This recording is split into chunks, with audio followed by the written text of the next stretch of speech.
Assalamualaikum warahmatullahi wabarakatuh. Halo pejuang UTBK 2022. Kembali di channel YouTube Sinau Bareng Cikgu. Semangat ya, karena UTBK sudah tinggal 2 hari lagi nih. Kali ini kakak akan kasih tips sukses saat tes UTBK. Oke ya, langsung saja. Tips yang pertama itu dari kakak adalah berdoa.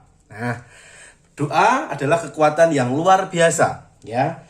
Doa sama Tuhan, berdoa sama Allah Subhanahu wa taala atau Tuhan kalian masing-masing supaya dimudahkan jalannya saat pelaksanaan tes UTBK. Dan jangan lupa minta doa restu orang tua ya sebelum berangkat tes UTBK-nya. Oke ya, tips yang pertama sudah, terus berikutnya tips yang kedua. Nah, yang kedua juga tidak kalah penting. Mulailah kerjakan dari soal yang mudah, oke, atau familiar. Nah, kenapa soal yang mudah itu kita kerjakan di awal? Biasanya seperti ini.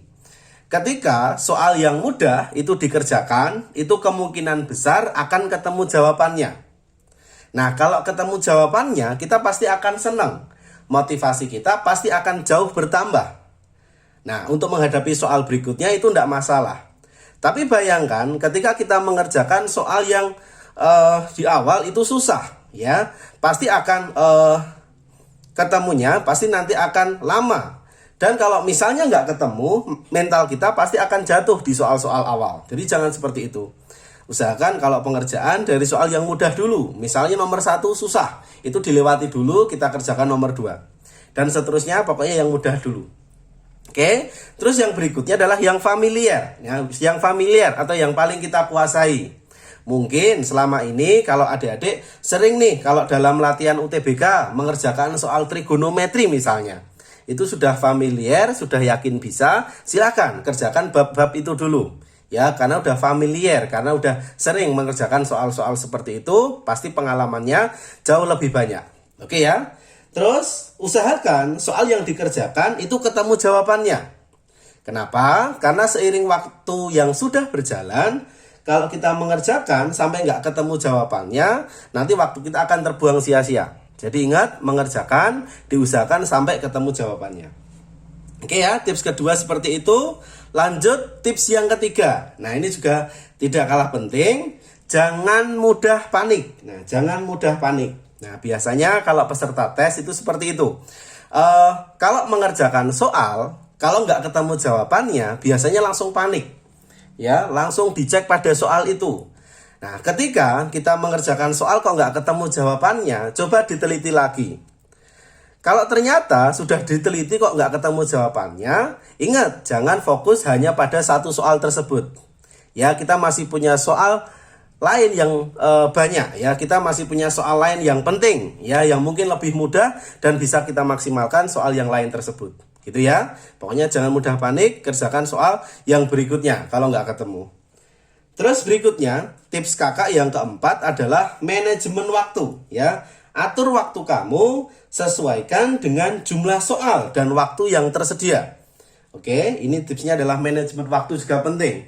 Dan gunakan waktu semaksimal mungkin ya, sampai titik darah penghabisan pokoknya. Waktunya sampai habis, itu diusahakan nanti kita berpikir untuk mengerjakan tes UTBK tersebut. Nah, terus yang berikutnya, tips yang kelima. Nah, ini bukan tips ya, ini pertanyaan dari kakak. Bagaimana jika waktunya sudah mepet atau waktunya sudah mau habis? Nah, ada yang berpendapat kalau waktunya sudah habis, biarkan jawabannya kakak kosongi, jawabannya dikosongi, boleh, enggak apa-apa. Yaitu pendapat orang semuanya juga benar. Kenapa? Karena kalau dikosongi nanti tidak mengenakan siswa nanti yang bisa menjawab benar. Karena dengan sistem IRT, ya kita kalau ngacak nanti kompetitor kita yang menjawab benar nanti bisa mendapat nilai tinggi. Ya itu pendapat, enggak masalah. Oke, atau juga ada yang berpendapat, Kak, kalau misalnya saya tidak mengkosongi, tapi saya menembak jawaban juga boleh, ya. Itu semuanya itu boleh, semuanya memungkinkan, ya. Tinggal kebijaksanaan kalian masing-masing dalam menentukan strategi, ya. Boleh dikosongkan supaya nanti IRT-nya kompetitor kita tidak tinggi, atau bisa nembak jawaban, ya, bisa nembak jawaban. Ya, pokoknya bijaksana nanti dalam memilih strategi. Nah, kalau dalam nembak jawaban, ini kakak punya tips nih ya dalam nembak jawaban. Ingat, nembak jawaban itu bukan berarti semua jawaban benar. Ya, nembak jawaban itu yang namanya salah itu pasti. Yang namanya salah itu tetap pasti mungkin.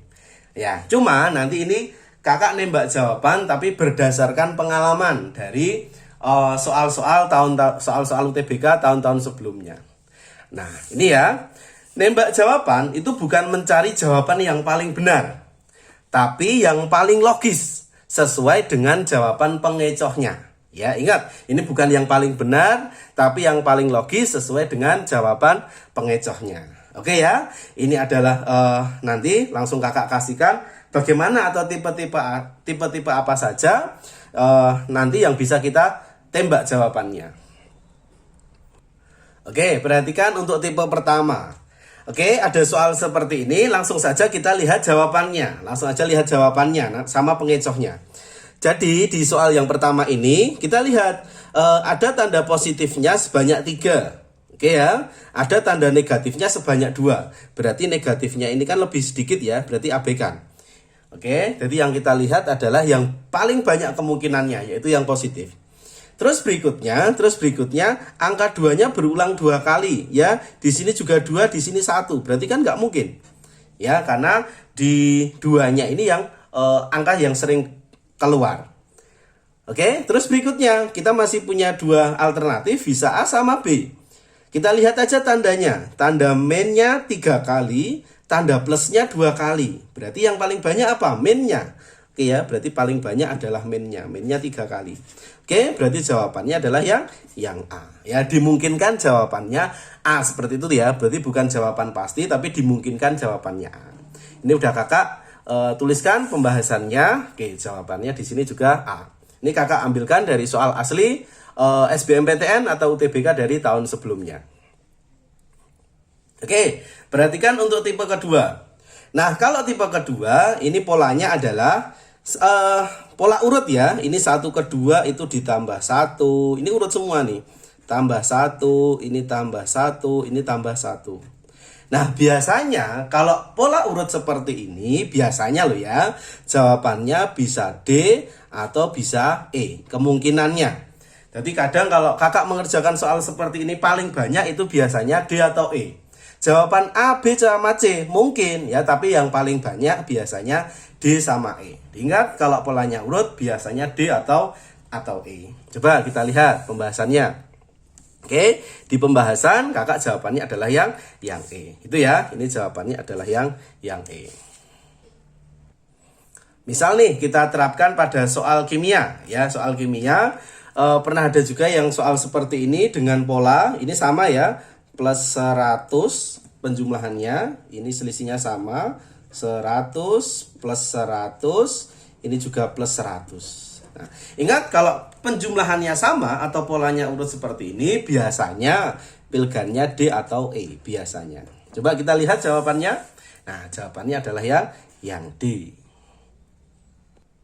Oke, kita lanjutkan. Nah, di sini ada polanya seperti ini ya, kita cek. 9 ke 10 itu polanya ditambah 1. 10 ke 12 itu polanya ditambah 2. Ini tambah 2, ini tambah 2. Nah, polanya itu ada yang sama, ada yang beda. Yang atas tadi tambah 1, yang bawah kok tambah 2 semua. Biasanya kalau polanya berbeda seperti ini, biasanya itu kalau enggak C atau D biasanya. Oke ya, biasanya C atau D. Coba kita cek. Nah, jawabannya adalah yang C. Oke, kita lanjut untuk pola berikutnya. Nah, di sini ada pilgan 8/3, 5/3, 2/3, min 2/3, min 8/3. Minnya 2 kali, plusnya 2 kali. Plusnya 3 kali, berarti minnya salah. Yaitu sebagai pengecohnya. Nah, 2/3 berarti dimungkinkan bisa aja jawabannya yang plus 2/3. Min 8/3 dimungkinkan jawabannya 8/3. Nah, ini berarti salah nih. Artinya apa? Jawabannya bisa A atau C ya, tergantung. Nanti pengecohnya berarti jawabannya yang plus tadi, A sama C. Kita cek jawabannya. Nah, jawabannya adalah yang C. Oke, pola berikutnya Kita lihat di sini ada 3-nya 2 kali, min 3-nya 2 kali sama min 8 ya. Minnya ada 3, plusnya ada 2. Ini berarti salah, nggak mungkin ya. Jawabannya A sama B. Nah, kemungkinan apa? Bisa C sama D ya, karena 3-nya sering banyak disebutkan. Terus angka yang belakang yang sering disebut apa? 24. Oke, berarti kemungkinan C. Kemungkinan C. Kita cek, sama. Jawabannya adalah yang C. Oke, berikutnya. Nah, di sini ada soal kimia ya. Pilgannya nanti dalam bentuk pangkat. Kita lihat aja pangkatnya yang punya unsur sama. 25, 23, 21, 21. Berarti kan ini nggak mungkin. Nggak mungkin ya, karena pangkatnya berbeda. Nah, ya udah, berarti kemungkinannya bisa D atau E kalau seperti ini. Karena depannya itu nggak ada pola yang sama. Bisa D atau E. Kita cek jawabannya D. D jawabannya. Oke, berikutnya, kalau nanti di pilgannya itu polanya adalah perbandingan. Kita cek, yang namanya perbandingan itu biasanya itu pengecohnya saling berkebalikan. 1 sama 1 ini kan nggak bisa dibalik ya, berarti nggak mungkin. 2 sama 5 kebalikannya itu kan 5 sama 2, 5 banding 2 nggak ada, berarti nggak mungkin. 3 banding 5 itu kan kebalikannya 5 banding 3, nggak ada, berarti nggak mungkin. Nah, dimungkinkan ini ya jawabannya. 4 banding 5 kebalikannya 5 banding 4, berarti bisa D atau E. Coba kita cek jawabannya D. Nah, seperti itu. Oke, soal berikutnya. Kalau kita punya pilgan 0, 2/3, 1, 3/2, 3. Nah, pilgannya tadi ingat yang saling berkebalikan. Nah, ini berkebalikan. Berarti kemungkinannya B atau D. Kita cek B atau D. Nah, D jawabannya adalah yang D. Jadi polanya saling berkebalikan. Oke, ini soal fisika. Perbandingan tekanan awal dan tekanan akhir ya. Ini dilihat perbandingannya 7/6 kebalikannya 6/7, 3/6, 3/7, 26. Nah, dimungkinkan ini ya saling berkebalikan. A atau B yang saling berkebalikan. Kita lihat jawabannya adalah yang B. Oke, berikutnya soal kimia. Dengan pilgannya 6/5, 2/3 setengah, 2/5 sepertiga. 6/5 kebalikannya nggak ada ya. 2/3 nggak ada, setengah, 2/5 sepertiga. Nah, kalau nggak ada kebalikannya dari masing-masing unsur, itu lihatlah. Kalau dari pecahan ini, kalau di total hasilnya adalah 1. Nah, 6/5, ada nggak nih pasangannya? Nggak ada ya. 2/3, nah ini pasangannya.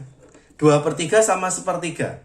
Ya, pokoknya kalau nggak ada kebalikan, dimungkinkan itu adalah pecahannya. Kalau di total hasilnya 1. 2/3 sepertiga, hasilnya 1. Berarti kemungkinan B atau E. Oke, kita cek. Nah, jawabannya adalah yang E. Oke, berikutnya. Kalau pilgannya dalam bentuk persen nih. Kalau pilgannya dalam bentuk persen. Biasanya kalau dalam bentuk persen, itu totalnya itu harus 100%. Biasanya ya. Totalnya 100%. 25 berarti kan pasangannya 75 supaya 100%. 35 nggak ada, 45 nggak ada, 90 nggak ada. Ya udah, berarti kemungkinannya bisa A atau D. Yang penting totalnya 100%. Kita cek. Nah, jawabannya adalah yang D. Oke, berikutnya kalau pilgannya dalam bentuk derajat. Biasanya kalau dalam derajat ya, itu totalnya adalah kelipatan dari 90. Kelipatan 90 derajat. Biasanya kelipatan 90 bisa 90, 180 dan seterusnya. Kita lihat 30 berarti kan pasangannya yaitu 60 ya supaya 90. 45 nggak ada, 75 nggak ada, 90 nggak ada. Oke ya, berarti kemungkinannya bisa A atau C ya, itu kalau dalam derajat. Coba kita cek pilgannya 60 derajat. Oke, jawabannya adalah yang C. Oke, berikutnya kalau nanti penyajiannya dalam bentuk desimal. Kalau dalam bentuk desimal itu biasanya cuma angkanya dibolak-balik. 0,04 berarti kebalikannya 0,40. 0,10 kan nggak ada nih, 0,01 nggak mungkin. Berarti salah. 0,16 nggak ada kebalikan, 0,32 nggak ada. Berarti kemungkinan bisa A atau E. Kita lihat. Nah, jawabannya adalah yang E, 0,40. Oke, itu tadi beberapa tips ya berdasarkan pengalaman kalau kakak dalam mengerjakan soal-soal UTBK. Ya, nanti silakan aja bijak dalam menggunakan cara kakak tadi. Ingat, pengerjaan tadi hanya digunakan jika waktunya kepepet aja. Jadi kalau pas awal-awal kerjakan sesuai dengan teori, kerjakan sesuai dengan pemahaman teori yang ada. Jadi jangan langsung menggunakan nembak jawaban dulu. Pokoknya di awal kerjakan sebaik-baiknya. Oke ya, semoga tadi apa yang kakak sampaikan bisa bermanfaat. Jangan lupa like, share, dan subscribe jika video kakak bermanfaat. Cukup sekian dari kakak. Assalamualaikum warahmatullahi wabarakatuh.